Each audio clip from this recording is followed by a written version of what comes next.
We are looking at how to pronounce these words and more confusing vocabulary in English as well. Stay tuned to learn more.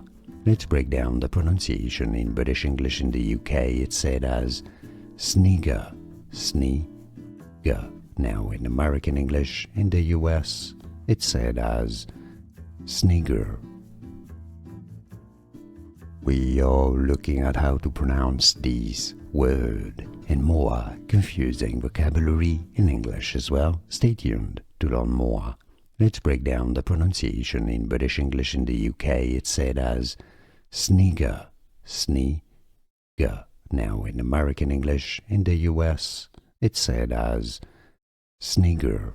Here are more videos on how to pronounce more confusing words and names too many mispronounced. Like this video if you found it useful. I appreciate your support. I'll see you soon and thanks for watching.